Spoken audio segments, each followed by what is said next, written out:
Convidamos o senhor Frederico Bosquim, sócio na MBZ Advogados e diretor regional da ABGD no Rio Grande do Sul, para sua apresentação no painel Aspectos Jurídicos no segmento de geração distribuída no Brasil, de acordo com a Resolução Normativa 482.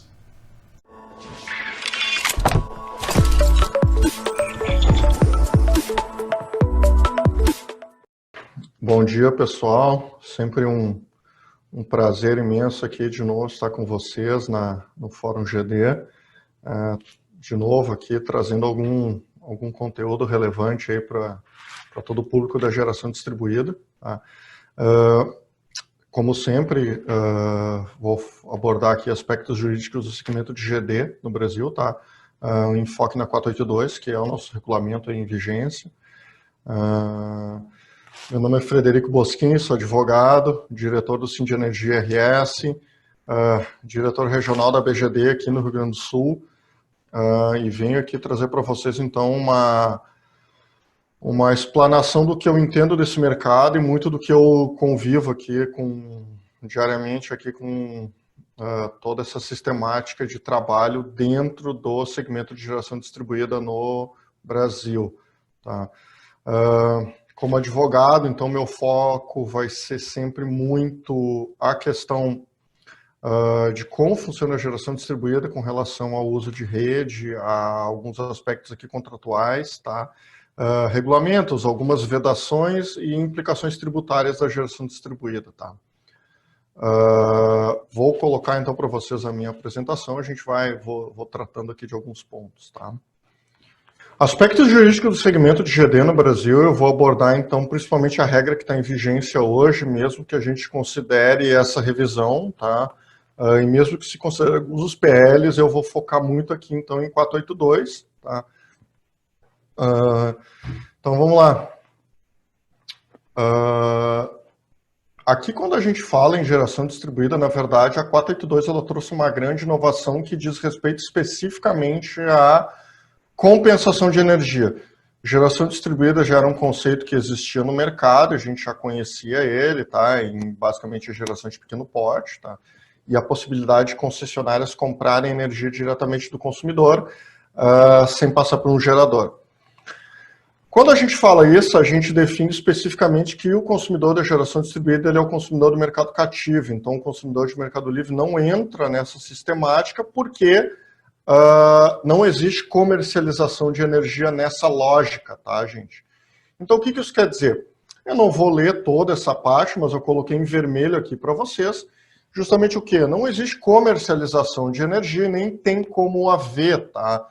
Porque a concessionária não tem como remunerar o cliente, porque o cliente não haveria nem de como fazer uma justificativa dessa entrada de capital, dessa entrada de dinheiro no patrimônio dele, porque não pode emitir nota, porque vender energia elétrica é uma função privativa de distribuidoras, tá? Para consumidores. Por isso que se chama mercado cativo e por isso que se chama mercado de monopólio natural da distribuidora e da transmissora. Tá? Dito isso, eu falo sobre as duas modalidades, que é micro, onde a gente fala até 75, e mini, então até 5. Por que essa diferença? A gente vai ver isso logo mais, quando eu entro na problemática, então, da distribuição de 3 pontos essenciais da geração distribuída, que é o que eu quero tratar aqui hoje. Tá? Fracionamento de usinas, que diz respeito exatamente a essa linha de corte entre 75 e usinas de mini geração, justamente por conta da contratação da demanda. Tá? Isso é um pagamento de um serviço pela rede. 2, quando eu faço, então, a troca da micro pela mini, ou aumento da potência, existe uma série de custos aqui que são relacionados a reforço de rede, melhoria, que também existe uma distribuição aqui mais diferente de como é micro, tá? Mas é justamente por conta dessa lógica que funciona essa diferenciação entre micro e mini. Isso aqui não é exatamente alguma coisa meramente normativa, tá, gente?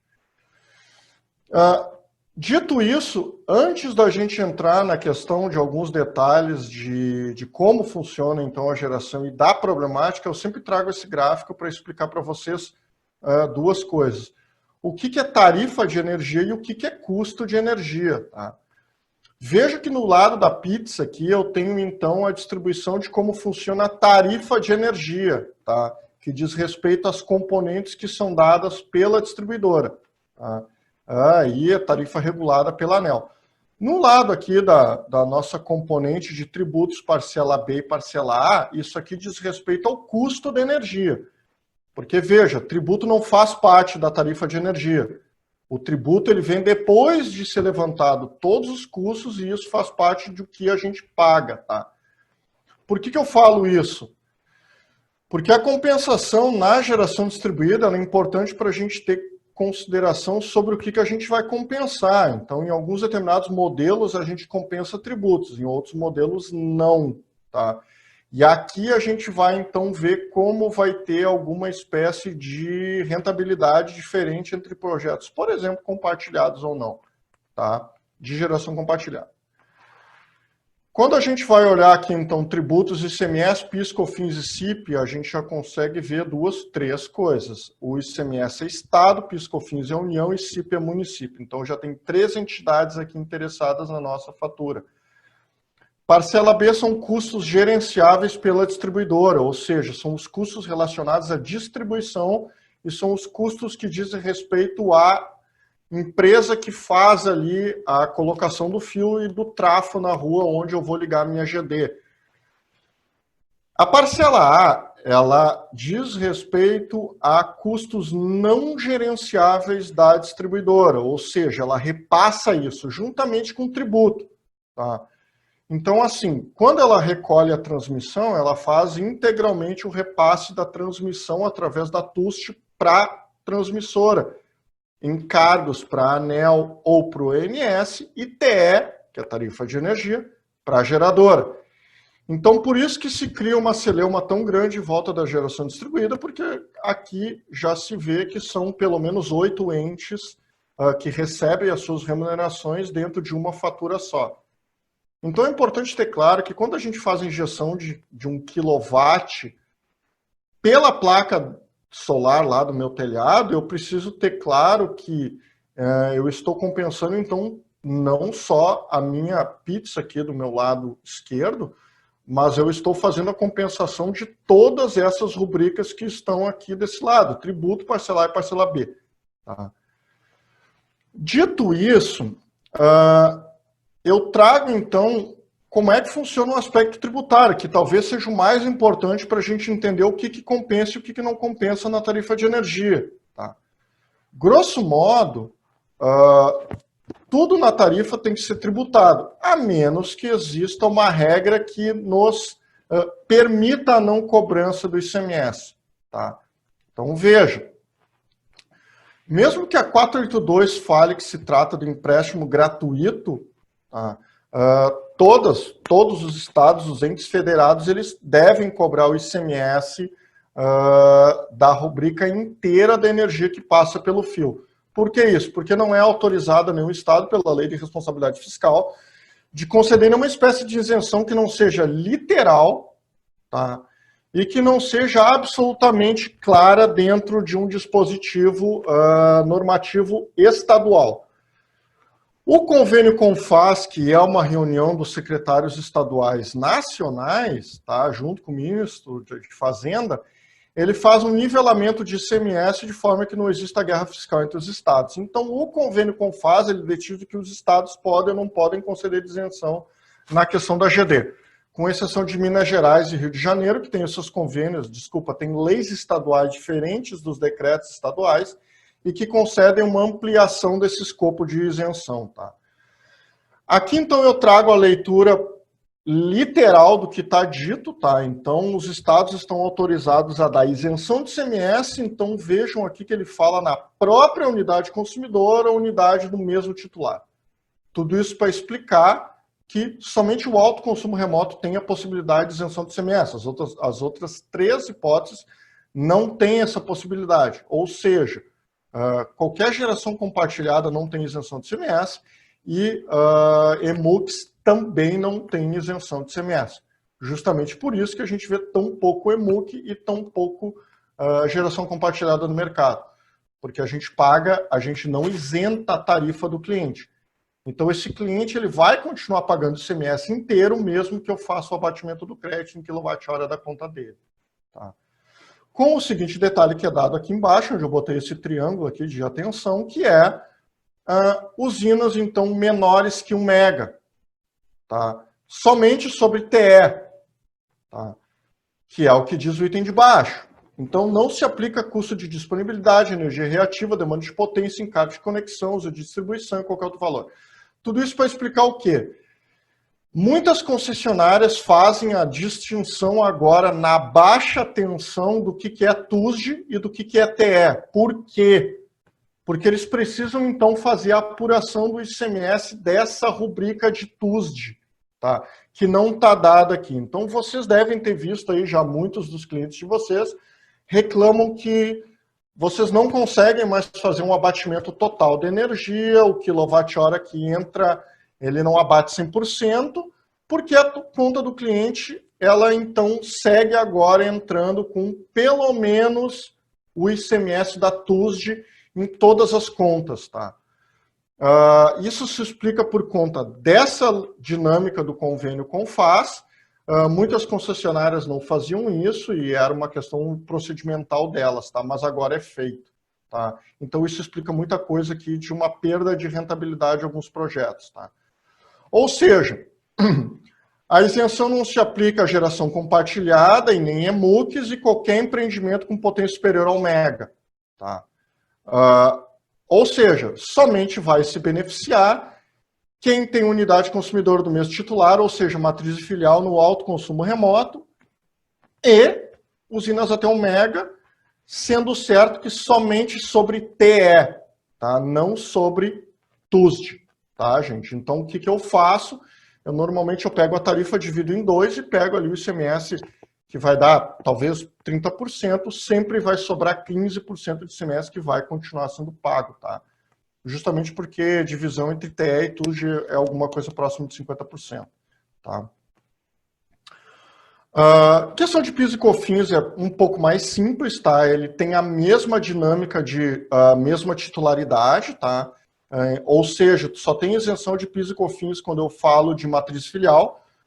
Geração compartilhada não tem isenção de PIS e COFINS e também EMUCs não tem isenção de PIS e COFINS. Como não é falado em potência, então a gente pode trabalhar com potências maiores. Então, grosso modo, vocês vão ver no Brasil sempre as usinas em até 1 mega para geração em compensação matriz e filial. Esse é o grande mercado, isso é o que vai ser explorado, é o que é de maneira mais ostensiva explorado no mercado. Isso talvez seja assim, matriz filial, carga e remoto, considerando as duas, talvez 99% do mercado. Tá? O sistema de compensação de energia, tá? Então, eu também não vou me adentrar aqui, porque esse provavelmente é um ponto que todo mundo está cansado de saber. Eu só vou trazer um ponto aqui de atenção que diz respeito a custo de disponibilidade e demanda contratada. Isso tem a ver muito com os trafos de 112,5 e ligações em 75 kW. Tá?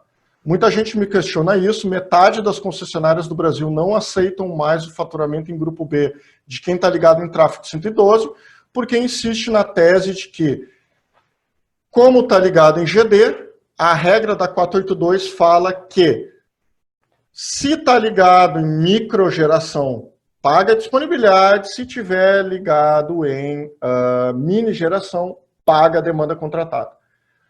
Então, como a 414, que tem lá no seu artigo 100 a prerrogativa de optar pelo faturamento do Grupo B de 2010, muitas concessionárias entendem aqui que essa regra da 482 de 2012 é superveniente, então teria prevalência. Tá? A ANEEL já disse que talvez isso valha, eu particularmente entendo que existe uma opção do cliente, mas é uma discussão aqui que pode ser jurídica ou não, tá, gente? Mas é uma discussão que existe no mercado e tem inviabilizado muita gente que quer fazer 75, quer fazer tráfego de 112 para ligar em faturamento de grupo B, tá, gente? Metade a metade, tá? Metade das concessionárias estão emitindo, metade das concessionárias não estão pedindo isso, tá? Compensação de energia sempre na geração de ponta e fora ponta, então eu insisto muito que os tamanhos de usina devem cobrir sempre o fora ponta, que é o horário do dia. Não dá para aumentar tamanhos de usina para fazer cobertura de ponta, porque ponta não tem sol, então normalmente vai ter que aumentar muito o tamanho de usina. Então a minha orientação sempre é essa: faça um projeto para matar o fora ponta dos seus clientes, tá? E não aumenta a demanda contratada dele. Isso aqui também tem muito a ver com relação à questão da divisão entre micro e mini geração, justamente por conta do próximo item, que é o fracionamento de usina. Quando eu estou na microgeração, o custo é todo da concessionária. Quando eu estou em mini geração, o custo é meu. Tá? E isso vem justamente para a questão da vedação de divisões de usinas em tamanhos menores. Tá, gente? Por quê? Por duas razões. A gente fraciona em tamanho menor para não pagar demanda, né? Fugir da demanda contratada e aumentar a rentabilidade da usina. E segundo, para tentar fazer com que a concessionária arque com o custo de reforço e de melhoria de rede. Tá? Isso é o que impacta necessariamente o fracionamento das usinas. Então, quando a gente tem aqui dentro do parágrafo 3º do artigo 4º a vedação de usinas pequenas ou de menor porte, eles colocam duas lógicas. Eu não consigo fracionar a usina de 75 nessa linha limítrofe de 75 para fugir da demanda, tá? E eu não consigo fugir das usinas lá de 5 megas, porque dentro de alguma lógica eu vou ter que ter o pagamento de algum reforço de rede, alguma coisa assim. Tá? Dito isso, o que eu falo? Duas usinas de 75, uma do lado da outra, talvez vai dar problema, tá, gente? Então vocês precisam ter muito claro essa lógica de que esse mercado ele vai precisar, então, ser muito cuidadosamente feito, tá? Eu não sugeriria a ninguém fazer essas usinas adjacentes, usinas próximas de 75. O ideal é, então, faz acima de 112, paga a demanda e faz a usina, tá? Porque vai encontrar certamente um problema nesse ponto, tá, gente? Segunda coisa é que quando a gente fala, então, em locação de usinas, eu já vejo outro problema. A gente não pode, então, fazer pagamento real por quilowatt-hora, mas a gente pode, sim, então, fazer o pagamento por um valor fixo e alguma coisa que seja ligada à performance do equipamento. Então, veja, existe uma vedação, mas existe uma lógica de precificação de usinas, que é como eu particularmente faço, que é considerar uma produção estatística de energia, precifica essa energia no ano, tá? Trabalha com os percentuais que podem ou não ser compensados dentro da fatura de energia, transforma isso num valor fixo e troca isso com o teu cliente na forma de uma alocação de equipamento com cláusula de performance, sendo certo que o grosso da remuneração vai vir de uma parcela fixa, tá, gente? Essa é um pouco da lógica que eu quero trazer para vocês aqui dentro dos aspectos jurídicos em que eu entendo mais relevantes. Se alguém tiver alguma dúvida, alguma questão referente ao meu tema abordado aqui, e desculpa o curto espaço, tá? Acho que tem muito mais palestrantes melhores aí do que eu, mas de uma certa forma aqui estão os meus contatos. Caso vocês necessitem, tá? Só me chamar, tem meu telefone aqui, tem meu e-mail, tenho o maior prazer em ajudar todos aqui e eventualmente tê-los como clientes, tá, gente? Obrigado. Agradecemos ao senhor Dr. Frederico Bosquim, sócio na MPZ Advogados e diretor regional da ABGD no Rio Grande do Sul, por sua apresentação.